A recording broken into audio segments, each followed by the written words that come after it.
समारोह में सभी आबादगारनि हारियुनि जो समारोह रोड खां समारोह प्रेस क्लब ताईं सिंधु दरिया ते ठहंदड़ कैनालनि खिलाफ पैदल मार्च, रैली ऐं पैदल मार्च जी समारोह शाह लतीफ़ चौक पहुचण ते गुलनि जी वर्खा।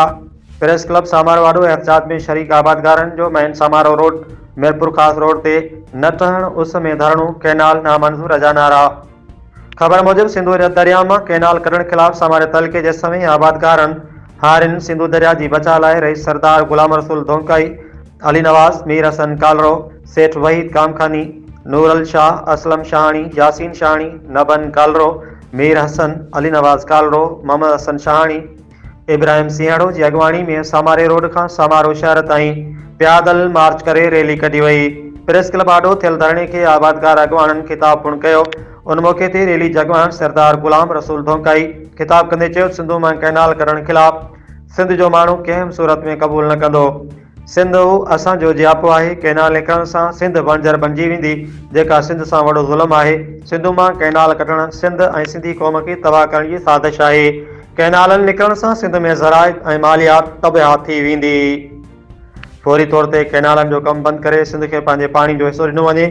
उन मौके ते रैली खे उमर जान सरहंदी, मीर हसन कालरो, नूरल शाह ऐं ॿियनि अगवाननि खिताब पूर्ण कयो। रिपोर्ट करे रहियो आहे doctor Hemlal Waghani, divisional bureau chief. पर असां जेके सिंधी आहियूं इंशाअल्लाह पंहिंजो मरण क़बूल कंदासीं, लेकिन खतरो हिकिड़ो पंजाब खे ऐं जनरलनि खे इहो ॿुधाइणु चाहियूं था त तव्हांखे कैनाल खपे या पाकिस्तान खपे। सिंध सां मुआवो वठायो, पोइ हटण वारा न आहियूं। सिंधु देश ही पंजाब साम्राज्य के असीं पंहिंजो वॾो भाउ सम्झंदा हुआसीं। उन असांजे हर वसीलनि ते धाड़ो आयो आहे। असांजो गैस बि पंजाब खसियो, असांजी लाइट बि पंजाब खसी, असांजो कोयलो पंजाब खसियो। उन खां बाद में जेके बि असांजी सिंध जा वसीला आहिनि, असांजो सिंध सूबो उहो जेको चइनि सूबनि खे खाराए थो।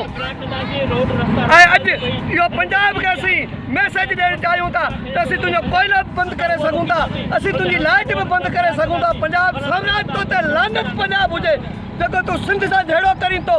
आख़िरकार तो असां सां असांजी शहीद राणी बि पंजाब खसी आहे, मोहतरमा बेनज़ीर भुट्टो। ऐं आख़िरी असांजो जियापो ही दरिया आहे, ही धरती आहे, इहो पंजाब खसणु चाहे थो। इहो पंजाब खे भुलाए असीं मरण क़बूल कंदासीं। बाक़ी पंहिंजी धरती ते पंहिंजा नंग संग ॾियण असीं सिंधी ॼाणूं था। असीं पंहिंजी धरती ते मरण बि ॼाणूं था, त जीअण बि ॼाणूं था। महिरबानी, शुक्रिया।